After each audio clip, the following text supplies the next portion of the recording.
Fill इस दुनिया में बचा हुआ आखिरी इंसान है। वो जो चाहे वो कर सकता है। उसे देखने वाला इस दुनिया में कोई भी नहीं है। अब वो बड़े से बड़े घर में रहता है, बढ़िया से बढ़िया चीजें यूज करता है और बढ़िया से बढ़िया खाना खाता है। लेकिन ऐसा वो कब तक ही कर सकता था? अकेला होने की वजह से उसकी दिमागी हालत बहुत ही ज्यादा खराब हो चुकी थी। वो ऐसी ऐसी हरकतें करता जो नॉर्मल तो बिल्कुल नहीं। वो बड़ी से बड़ी कार्स को आपस में टकरा कर ऐसे सेलिब्रेट करता जैसे उसने कितना बड़ा काम कर दिया हो। वो पूरा पूरा दिन शराब में ही नहाता और उसे ही पीता। जब भी रात को फिल सोने जाता तो भगवान से सिर्फ एक ही बात कहता, भगवान अगर तुम मुझे देख रहे हो तो प्लीज मेरे पास एक सुंदर सी लड़की को भेज दो जिसके साथ मैं दिन रात इंटीमेट हो सकूं। बस मुझे और कुछ नहीं चाहिए। अब एक दिन फिल को एक खूबसूरत लड़की मिल भी जाती है। अब फिल उस लड़की के साथ क्या क्या करेगा, चलिए जानते हैं। तो कहानी की शुरुआत में हमें बताया जाता है कि एक वायरस की वजह से पूरी दुनिया के सभी इंसान एक झटके में खत्म हो गए, लेकिन ऐसे में एक इंसान जिंदा बच गया जिसका नाम फिल है। फिल कई सालों से अपना ट्रक लेकर पूरे अमेरिका में घूम रहा है, लेकिन उसके बहुत ढूंढने पर भी उसे कोई भी जिंदा इंसान नहीं मिलता। अब वो एक जगह पर जाकर वहाँ के बोर्ड पर अलाइव इन टक्सन लिख देता है ताकि अगर कोई भी जिंदा हो तो वो इस बोर्ड को देखकर टक्सन में आ सके जहाँ उसे फिल मिल जाएगा। अब फिल टक्सन में अपने घर जाता है तो वो देखता है कि अब उसका घर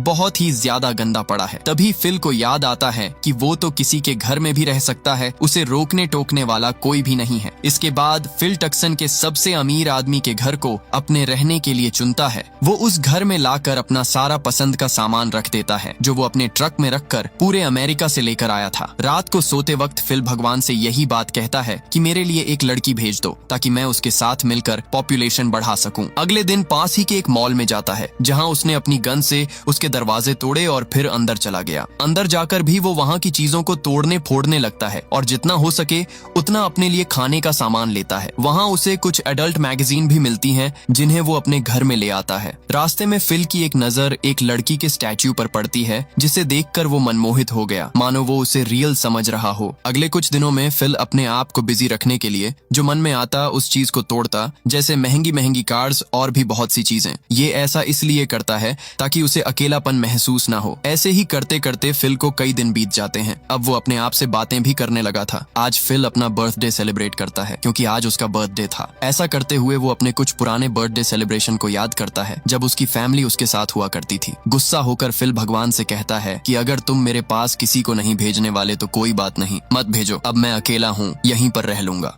खैर, अब इसके बाद हमें 5 महीने बाद का सीन दिखाया जाता है जहां अब हम उस घर को देखते हैं जो घर कम और कचरे का ढेर ज्यादा लग रहा था। दरअसल अब वो यहीं खाता है और यहीं गंदगी करता है क्योंकि उसका मानना है कि उसके सफाई करने का कोई भी फायदा नहीं है क्योंकि सिर्फ उसे ही तो यहाँ रहना है और ना ही उसे कोई देख रहा है। फिल डेली की तरह अपनी शराब की बॉटल्स को पूल में डालकर उसमें नहाता है और उसे ही पीता है। उसने अपने पूल को ही अपना टॉयलेट बना रखा था क्योंकि अब उसे ऐसे ही रहना पसंद है। इसके बाद फिल पास ही के एक बार में जाता है जहां उसने कुछ बॉल्स को ही अपना दोस्त बना रखा था और तो उसने उनके नाम भी दे रखे थे। वो उनसे ही अपने दिल की सारी बातें करता। वो कहता है कि अगर मेरे पास कोई भी लड़की आ गई तो मैं जिंदगी में कभी उससे ना तो नाराज हूंगा और ना ही कभी उससे किसी तरह की शिकायत रखूंगा। इसके बाद रात में उसी लड़की के स्टैचू के पास जाता है और उससे कहता है कि मैं थोड़ा शर्मीला हूँ। मैं तुम्हें बहुत दिन से नोटिस कर रहा हूँ कि तुम मुझे ही देखती रहती हो, लेकिन मेरे अंदर इतनी हिम्मत नहीं है कि मैं तुमसे अपने दिल की बात कह दूं। ये कहकर फिल उसे किस कर लेता है, लेकिन जब उसने उसका हाथ पकड़ा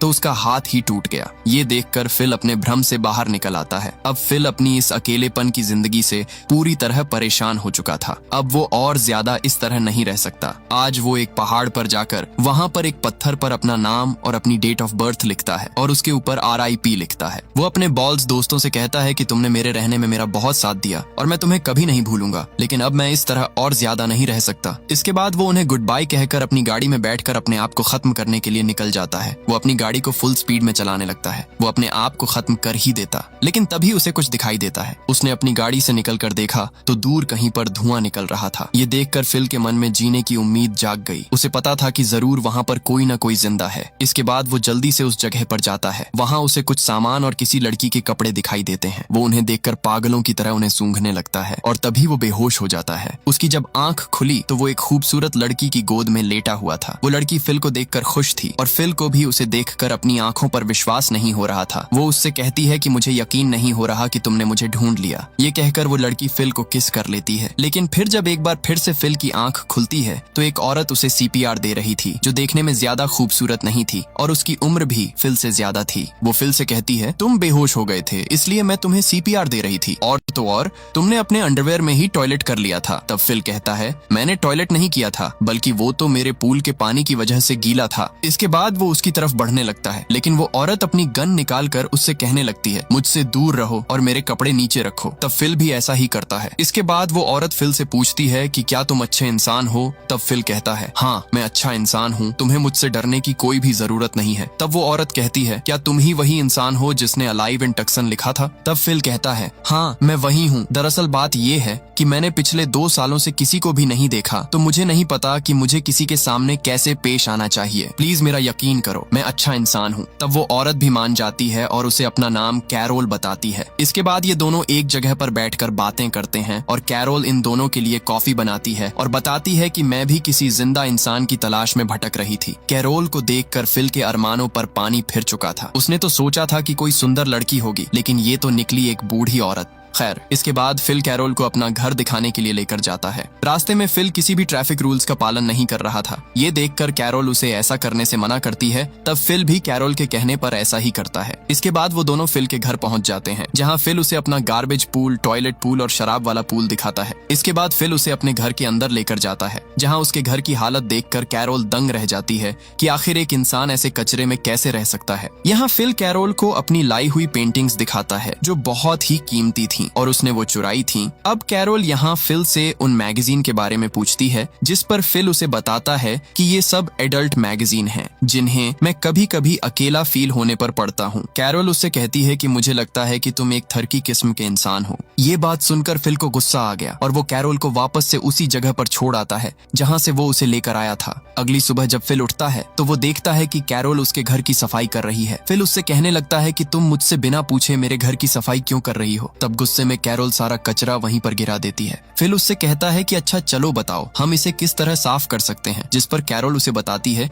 कि इसे साफ करने के लिए हमें एक क्लीनर की जरूरत पड़ेगी और वो हमें सुपरमार्केट में मिलेगा। इसके बाद ये दोनों सुपरमार्केट जाते हैं। कैरोल फिल से कहती है कि तुमने जहाँ गाड़ी पार्क की है वो हैंडीकैप्ड पार्किंग है। जिस पर फिल कहता है, क्या तुम पागल हो चुकी हो? यहाँ कौन है हमें देखने वाला? हम कहीं पर भी गाड़ी पार्क कर सकते हैं, कोई फर्क नहीं पड़ता, इवन यहाँ वहाँ कहीं भी। लेकिन कैरोल नहीं मानती और वो कहती है कि हमें अपनी पार्किंग में ही गाड़ी पार्क करनी चाहिए। ये सुनकर फिल को गुस्सा आ गया और वो सीधा अंदर गाड़ी को ले जाकर पार्क कर देता है और कहता है, अब देखो यहाँ भी कोई नहीं है हमें देखने वाला। तब कैरोल कहती है, तुम्हारी बात ठीक है, लेकिन इंसान के भी तो कुछ नियम कायदे होते हैं, हमें नियमों के हिसाब से चलना चाहिए। लेकिन मुझे लगता है कि तुम उस तरह के इंसान नहीं हो, तभी तो तुम्हारी ऐसी हालत है। रात में फिल अपने दोस्तों से कहता है कि मुझे कैरोल बिल्कुल भी ठीक नहीं लगती, क्योंकि ना तो वो देखने में ठीक है और ना ही उसकी बातें सही हैं। खैर, अगली सुबह जब फिल अपनी बियर से कुल्ला कर रहा था, तभी उसकी नजर बाहर कैरोल पर जाती है। फिल जब कैरोल के पास जाता है तब कैरोल उसे बताती है कि मैं तुम्हारे पास ही के एक घर में रहने वाली हूँ। लेकिन फिल बिल्कुल नहीं चाहता था कि कैरोल यहाँ पर रहे। वो कैरोल से कहता है कि इस दुनिया में इतने घर हैं और तुम चाहो तो कहीं पर भी जाकर रह सकती हो, तुम्हें मेरे पड़ोस में रहने की कोई जरूरत नहीं है। तब कैरोल कहती है, अच्छा तो तुम्हें ये डर है कि कहीं मैं तुम्हारे गंदे काम न देख लूं। तब फिल अपना अंडरवेयर उतार कर कहता है,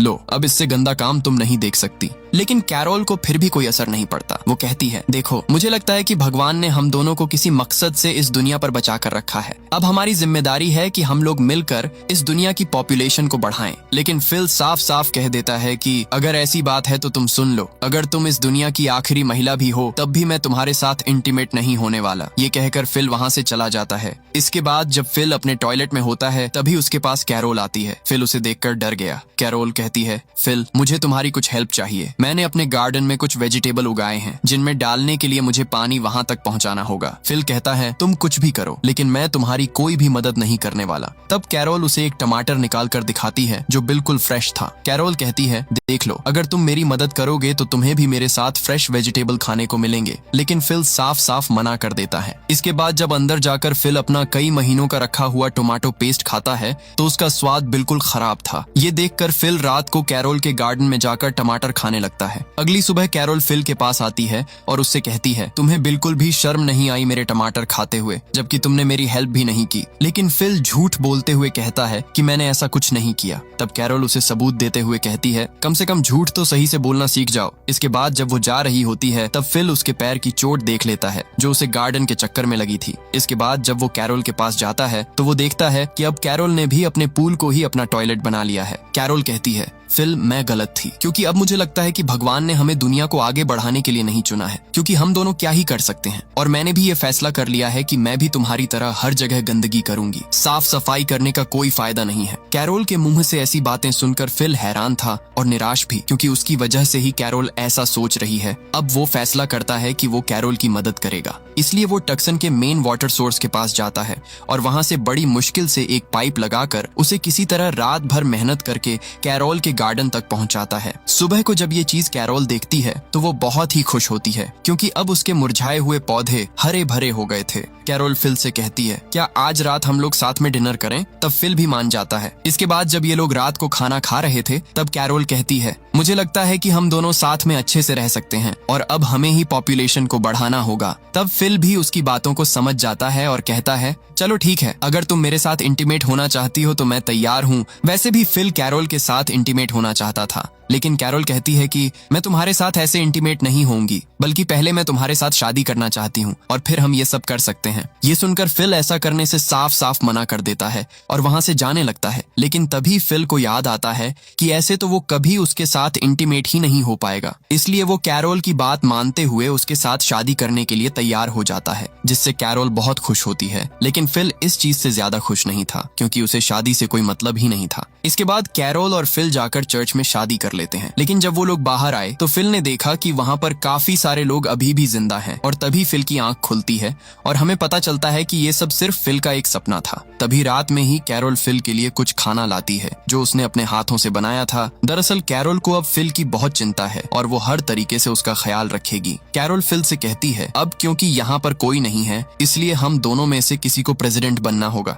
मैं चाहती हूँ कि तुम प्रेसिडेंट बनो। तब कैरोल के कहने पर फिल भी मान जाता है। अगले दिन कैरोल अपनी शादी के लिए बहुत ही लगन के साथ तैयारियां करने लगती है। इधर फिल सीधा उस स्टैच्यू के पास जाता है। वो उससे कहता है, आज मेरी कैरोल के साथ शादी है, लेकिन तुम्हें और मुझे पता है कि हम दोनों के बीच कितना प्यार है। भले ही मैं शादी कर लूं, लेकिन मैं तुम्हें नहीं भूल पाऊंगा। इतना कहने के बाद फिल चर्च में आ जाता है। कैरोल तो यहाँ पूरी तैयारी से आई थी, लेकिन फिल ने तो अपने कपड़े तक चेंज नहीं किए। ये देखकर कैरोल को अजीब तो लगा, लेकिन फिर भी वो इस चीज को ज्यादा नोटिस नहीं करती। अब सारी बातें होने के बाद जब सबसे जरूरी रिंग पहनाने की बारी आती है तो कैरोल देखती है कि फिल तो रिंग लाना ही भूल गया। शादी में इतनी जरूरी चीज को भूल सकता है। ये देखकर कैरोल समझ गई कि वो फालतू में ही एफर्ट डाल रही है, जब फिल को इस चीज में कोई इंटरेस्ट ही नहीं है। कैरोल गुस्सा होकर कार लेकर अपने घर चली जाती है। इसके बाद फिल भी अपनी गलती मानते हुए कैरोल के घर जाता है, लेकिन कैरोल दरवाजा नहीं खोलती। ये देखकर फिल दरवाजा ही तोड़ देता है। फिल ने जब अंदर जाकर देखा तो उसके तो होश ही उड़ गए, क्योंकि कैरोल ने अपने रूम को बहुत ही अच्छी तरह डेकोरेट कर रखा था, जिसमें उसे बहुत मेहनत लगी थी। इसके बाद फिल कैरोल के पास जाता है। वो कहता है कि मैं तुमसे कुछ बात करना चाहता हूँ, पर कैरोल कहती है कि मैं तुमसे कोई भी बात नहीं करना चाहती।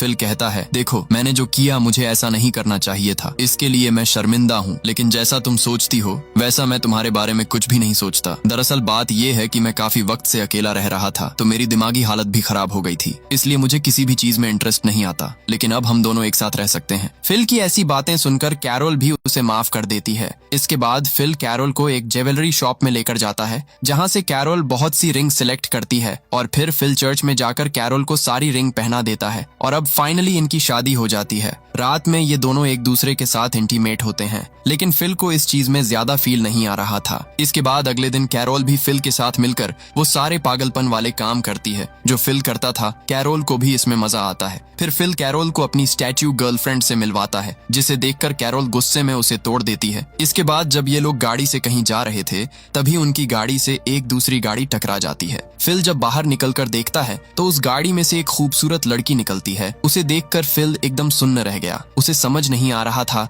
कि वो कैसे रिएक्ट करे। वो लड़की अपना नाम मेलिसा बताती है। मेलिसा भी इन्हें देखकर बहुत ही ज्यादा खुश थी। वो इन्हें बताती है कि मैं बहुत दिनों से भटक रही थी, लेकिन फिर मैंने एक बोर्ड पर अलाइव इन टक्सन लिखा हुआ देखा, तब मैं यहाँ पर आई हूँ। इसके बाद ये दोनों मेलिसा को अपने साथ लेकर जाते हैं। फिल बताता है कि वो बोर्ड मैंने ही लगाया था। मुझे पता था कि तुम जैसी कोई खूबसूरत लड़की मुझ तक जरूर आएगी। अब तभी कैरोल कहती है कि हम दोनों कपल हैं और हमने अभी अभी शादी की है। ये बात फिल को ठीक नहीं लगती क्योंकि वो मेलिसा को ये बात बताना नहीं चाहता था। खैर, अब जब ये लोग फिल के घर पहुंचते हैं तब मेलिसा फिल के रूम को देखकर इम्प्रेस हो जाती है क्योंकि उसके रूम में एक से एक कीमती पेंटिंग्स लगी हुई थी। लेकिन तभी कैरोल बता देती है कि ये सब पेंटिंग्स फिल ने चुराई हैं। फिल जो मेलिसा के सामने अपनी इज्जत बनाना चाहता था, लेकिन कैरोल ऐसा होने नहीं दे रही थी। साथ ही साथ वो बता देती है कि फिल अपने रूम को बहुत गंदा रखता है और उसने अपने पूल को ही अपना टॉयलेट बना रखा है। फिल ट्राई कर रहा था कि मेलिसा उसके साथ उसके घर में ही रहे, लेकिन जब कैरोल ने फिल की हरकतें बता दी तो मेलिसा ने भी सोच लिया कि वो यहाँ के पास ही वाले किसी दूसरे घर में रहेगी।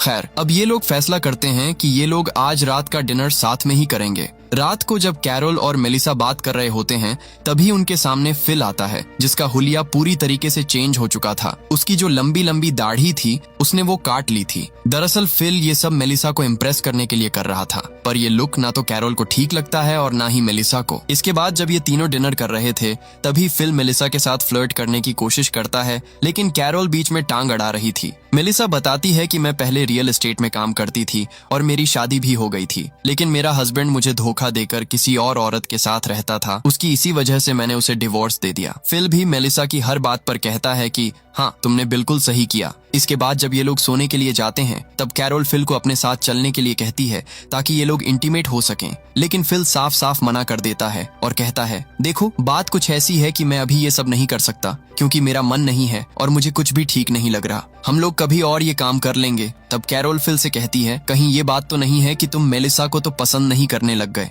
तब फिल कहता है, तुम कैसी बातें कर रही हो, मेरा बस मन नहीं है। अब कैरोल को क्या पता था कि असली वजह तो यही है। खैर, रात को जब फिल सो रहा होता है तभी उसके पास मेलिसा आती है और उसे अपने साथ कुछ दिखाने के लिए लेकर जाती है। फिल भी तैयार हो जाता है। उसे लग रहा था कि जो वो सोच रहा है मेलिसा उसे उसी काम के लिए बुला रही है। जब वो उसके पीछे पीछे एक कमरे में गया तो वहाँ कैरोल थी। ये देखकर फिल डर गया और उसकी आंख खुल गई। दरअसल ये सब बस फिल का सपना था। इसके बाद अगले दिन जब मेलिसा फिल के पास जाती है तो वो देखती है कि फिल वर्कआउट कर रहा है। ये सब फिल सिर्फ मेलिसा को इम्प्रेस करने के लिए कर रहा था ताकि उसे लगे कि फिल कितना फिट है। मेलिसा उसे बाहर ले जाकर पूछती है कि आखिर मेरे घर के बाहर ये कार किसकी है। तब फिल कहता है कि तुम्हारे घर के बाहर है तो तुम्हारी ही होगी। वो उसे बताता है कि मैंने गलती से जो तुम्हारी गाड़ी खराब कर दी थी उसके बदले में मैंने ही तुम्हें ये गिफ्ट दिया है। इसके बाद कैरोल फिल से कहती है कि तुम मेलिसा को तो नई से नई कार गिफ्ट कर रहे हो और तुमने जो मेरा ये दरवाजा तोड़कर डाल दिया है, तुमसे ये ठीक नहीं हो रहा। तब फिल कहता है, तुम टेंशन मत लो, मैं तुम्हारे दरवाजे को भी ठीक कर दूंगा। इसके बाद कैरोल मेलिसा को अपनी शादी की पिक्चर दिखाती है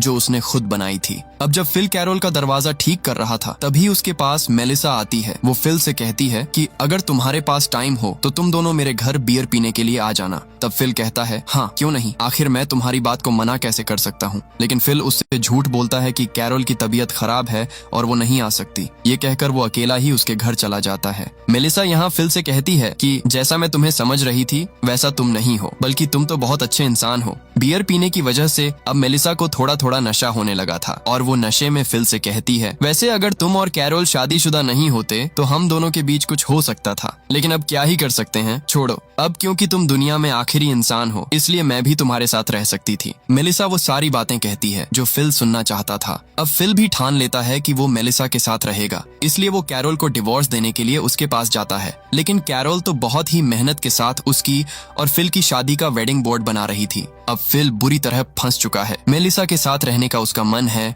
और कैरोल उससे बहुत ज्यादा प्यार करती है। अब फिल किसके साथ रहेगा और आगे क्या होगा ये तो आपको इसके अगले पार्ट में ही पता चलेगा। अगर आप अगला पार्ट देखना चाहते हो तो नीचे कमेंट्स में नेक्स्ट पार्ट टाइप जरूर कीजिए और हाँ, चैनल को सब्सक्राइब करके बेल नोटिफिकेशन को ऑल पर सेलेक्ट कर लीजिए ताकि अगले पार्ट की नोटिफिकेशन आपको सबसे पहले मिल सके।